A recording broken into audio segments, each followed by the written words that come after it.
Hello and welcome to Barbara's podcast. This is the show for women, all about health, nutrition, and wellness. It's the show that will empower you and inspire you to create a healthier lifestyle.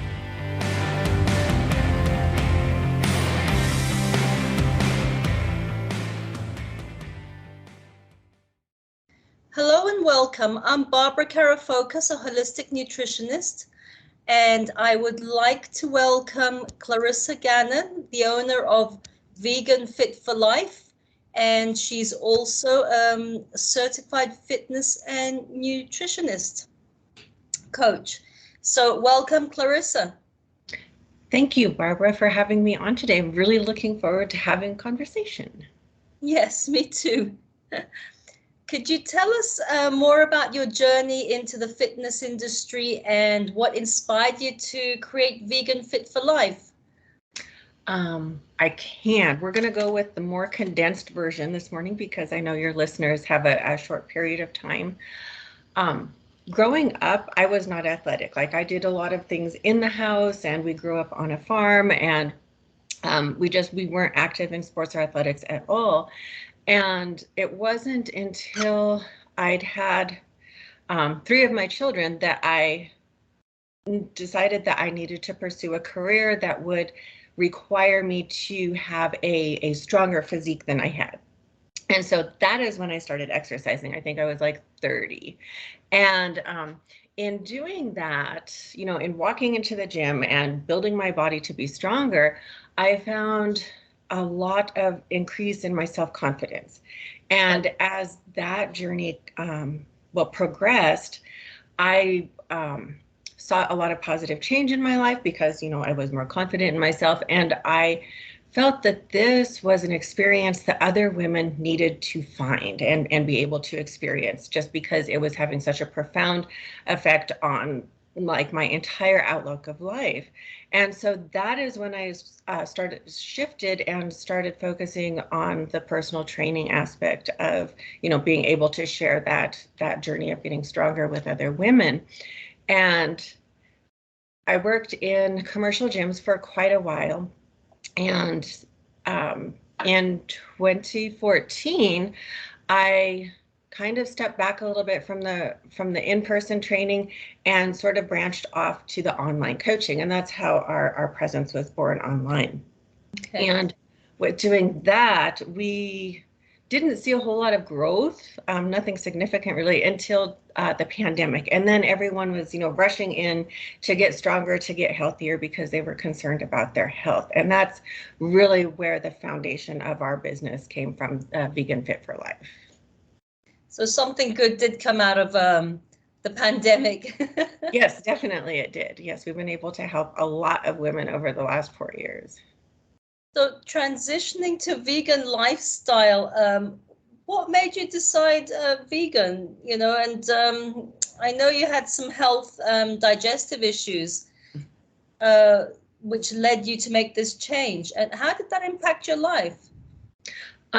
Well, much more positively. I grew up with a lot of digestion problems. Like I said, we lived on a farm. So having animal products in our daily food was just part of life. It's just how it was. But I was sick a lot. I had a lot of stomach aches. I had a lot of digestion problems. And so in my teens, I stopped eating meat. I didn't want to see us harm our pets anymore. I didn't want any part of that.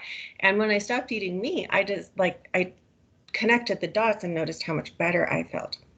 So that was something that happened back like in a high school age. And then, I had a couple kids. The doctor scared me into eating meat. And so I went back, but I felt bad. So then I switched back to not eating meat. And that was, I guess, the introduction to going vegan. But as I focused more on my nutrition, in order to get stronger, because I also compete in competitive bodybuilding. So having a large amount of muscle mass is, it's important if I want to do well. So, having the standard bodybuilding diet pushed at me, I realized that I needed to find my protein from somewhere else if I was going to feel good and do this sport. And that's how I transitioned over into vegan, because I knew that I wasn't feeling well. The meat protein was not doing for my body what I felt that it should. And so I took out the meat, the digestion got better, then it came back. And so then I took out the egg. And then actually at one point, my husband, he watched the Game Changer movie, not the Game Changer, What the Health documentary. Yes. And he said, can we try eating like that? Because maybe I'll feel better. And I was so happy, because the only thing I'd been struggling with removing was the dairy, which I think is hard for a lot of people. And so I removed the dairy. I started cooking vegan at home, and that's, you know, how we got to where we are now. That's incredible. And it's wonderful to hear that he supported you and wanted to join you. Sometimes, you know, having a partner, they react. Yes, they do. No, my husband is super supportive. He's a great guy. Well, you're very lucky. Yes, I am. I certainly am. So many people are interested in a vegan lifestyle, but are unsure where to start. What advice can you offer someone considering a vegan diet for the first time? Right. I think, you know, there is a tendency for people to just approach it like anything else, and they dive in head first. And when we do that, I mean, it's great because you're cutting out everything, but it's also can be really overwhelming. And if we're transitioning, you know, from just a standard American diet, which is really low in fiber and really low in any kind of whole food, to a plant-based diet where there's no animal products and the fiber is really, really high, people also have a tendency to develop a lot of digestion issues just from the abrupt change in the fiber content of the diet. So I really like to ask the people take it a little more slow. Like it's making a big lifestyle change. And if we can make slow, gradual changes over time, you're much more likely to stick with something long term rather than jumping in, you know, both feet first and doing something that's not quite sustainable for you yet. Yes, I agree with you there. It's always best to take it slow. I call it the crash and burn, you know? Yes, exactly. You try and do it all, and then it just ends up into a pile of ashes. Whereas if you say, right, I'll reduce red meat, then chicken, and then, you know, eggs and dairy, and, you know, you do it gradually, you're more likely to stick to it. That is so true. We're very lucky here, you know, at least in the Mediterranean, we've got the Mediterranean diet. So we have an abundance of, you know, fruit and vegetables. And right. Yes. The Mediterranean diet, I feel, is pretty friendly to then branch off and go completely plant-based or vegan with it. What unique expertise do you bring to Vegan Fit for Life that sets your coaching apart from others in the industry? Oh my gosh. We actually, I feel, have several different things that make us stand out. And one of them is the fact that we are vegan, you know, or plant-based coaches. Yeah. I cannot tell you how many women I talk to every single week that are coming from a coach that has no background and really no knowledge in plant-based nutrition. And because of the lack of education, it generally can lead to a very unfavorable experience, you know, on the client's side. So when we bring in our coaches, because I'm, you know, I eat vegan, all of our coaches do as well, and I would never have someone work for us that didn't. We're able to then, you know, better connect with the client and offer them real solutions, but also really educate them on what they really should be eating to meet their personal nutritional goals. So that's one thing I know that really sets us apart. And then we really, really focus on health as well. I mean, yes, it's important that we eat vegan, I believe, and that we're eating appropriately for our body, but we can still have health conditions. And we do a lot with digestive health. We do a lot with hormone balance. And in doing so, we're really trying to facilitate that the clients are educating themselves along the way so that they have the knowledge to be able to sustain results long term. Because anybody can go on a diet and lose weight, but the regain rate is like 85%, and that's not very good. Yeah. No. Yeah, we don't want that. No. It was going to be one of my questions, actually, with regards to whether you customize the meal plans, because let's say someone comes, they want to start vegan, but their digestive tract can't handle eating too many pulses and beans because they're quite taxing on the digestive system. So do you work around that if someone comes and says, well, oh, I've got, it's not making me feel well? Right. Absolutely. Absolutely. So part of the core of our coaching program is that we are actually running some diagnostic testing. So a lot of people do have digestive issues, whether they are aware of it or not. I think some people come in and they've been feeling poorly for so long, it's just kind of what is normal. So we run some testing for your gut because we want to know what, is your gut inflamed? Is it not inflamed? Are you absorbing your nutrients or not? And when we run that test, we're also going to then see which foods are promoting inflammation in your gut and which foods you need to eat to reduce that inflammation and heal your gut so that you can feel good and your body can function properly. So that's kind of a long way to say, yes, everything that we do with nutrition is completely customized because everybody's coming from a different space. So it doesn't do us any good to tell you, go eat your protein and your veggies. If you can't eat half of the protein sources, you're not going to have a very favorable experience. Yeah, true. So I was just gonna, maintaining a vegan lifestyle and 4 children. I think that's amazing. How do you manage? It's a balancing act, and do you have any advice for busy parents looking to maintain a healthy lifestyle and looking after their children, just keeping it all in a balance, well, keeping you sane as well? Yeah, keeping us sane. I think we all have days where we feel that's debatable. But no, a lot of the children, they got to see me go through. They got to see me, walk into the gym for the first time. Well, maybe they weren't there, but they saw that whole process. And so they've seen how I've recreated my body. And throughout their entire lives, I always felt that it was very, very important to have really balanced nutrition. Like, I don't know how things are, there, but here very often children are fed a completely different diet than the adults, and I never catered to that. I made my own baby food from the foods that we were eating, so that when the children, were old enough to eat at the table, they could just join in and participate. I also feel that did a lot to help prevent any kind of food intolerances or sensitivities for the children. So I feel that was important. But as they get older, I also feel it's important that we continue, care for yourself. Show your kids that you are valuable enough to care for yourself. Because if we can care for ourselves, then we're not, always pouring out of an empty cup.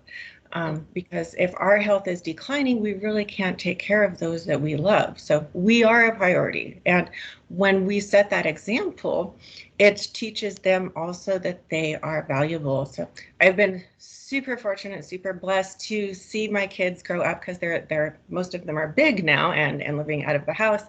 But they eat well and they exercise. And if I hadn't set that example, why would they do that? Yeah. It starts at home. I believe that. I believe 100%. So how did you get into bodybuilding? What made you choose, that sport? I find that very interesting and challenging, being on a vegan diet with the protein intake. Is it a misconception with regards to the vegan diet?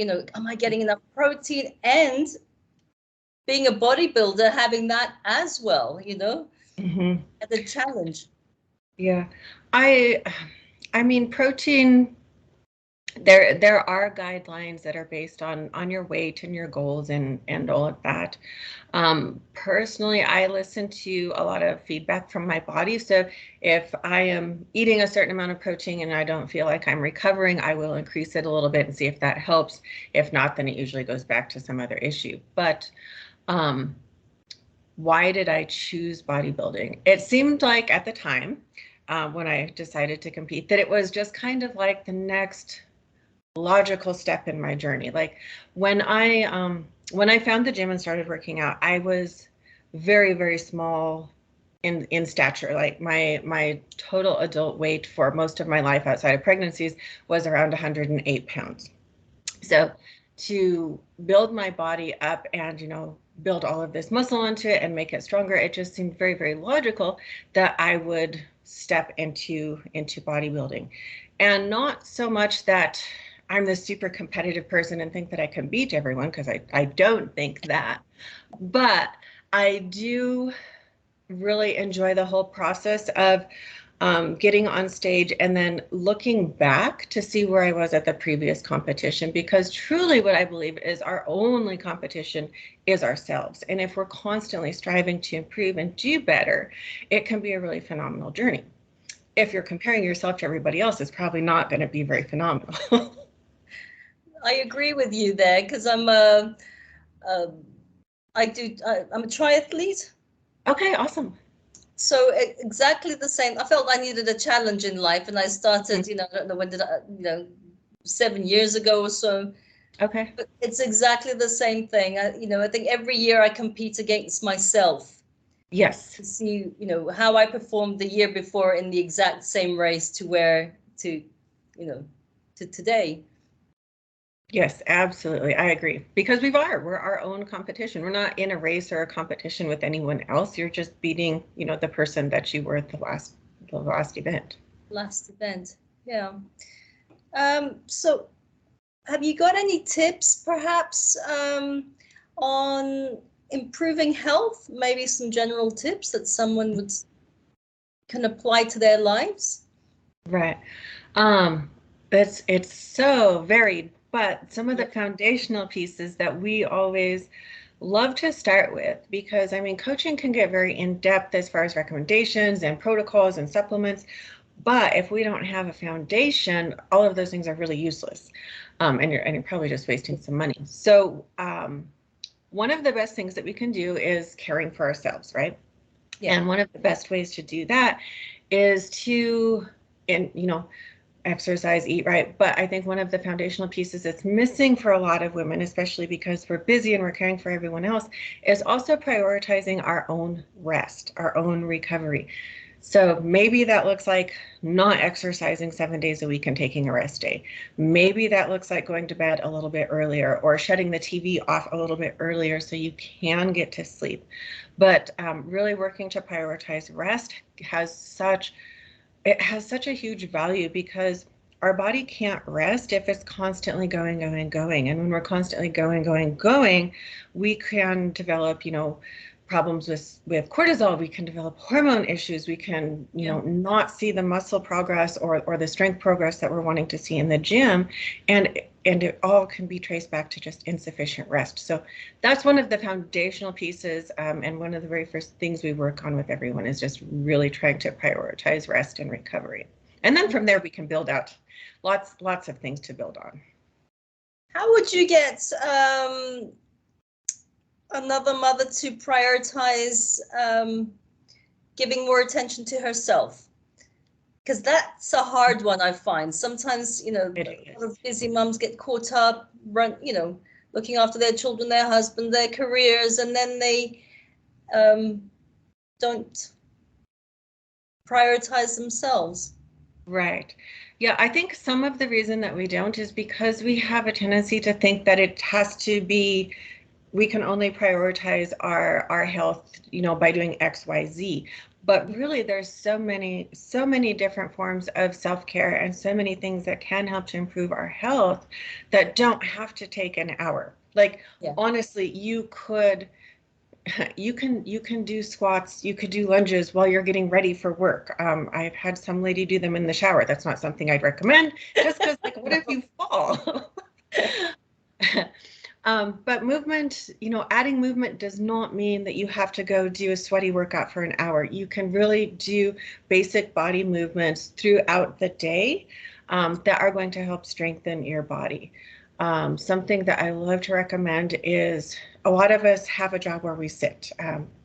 Get up, like set a timer, get up and move every hour. It doesn't have, you don't have to go for a 15-minute walk, but just move your body. We're not designed to sit for 8, 10, and 12 hours a day. We're really not.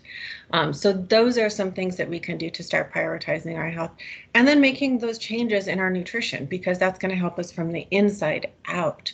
And again, it doesn't have to be anything huge. You don't have to overhaul your family's diet, but introduce a vegetable. If you don't know what to do with it, I mean, gosh, there's so many resources online now for cooking and for different recipes and food preparation. So it doesn't have to just be, a steamed vegetable. There's so many different ways to prepare things. So in closing, would you like to share your socials? How would someone get in touch with you? Absolutely. So our socials, we're on all of the platforms, Instagram and Facebook and Twitter and TikTok, under the business name Vegan Fit for Life. If you wanted to send me a direct message, you can always reach me through Facebook Messenger, or the business has a website, which is also Vegan Fit for Life. We tried to make everything super easy to find and very streamlined. Well, it is. It was lovely having you on the podcast. I'm sure a lot of the mummies, especially the ones interested in getting fit or choosing a plant-based diet. Yeah.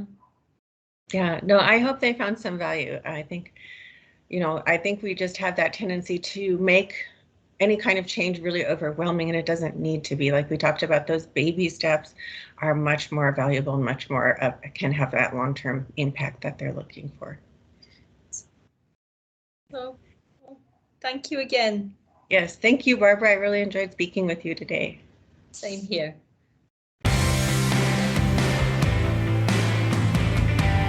Thanks for listening to Barbara's podcast. Don't forget to sign up for our newsletter or e-courses. Celebrate life, and see you at the next episode.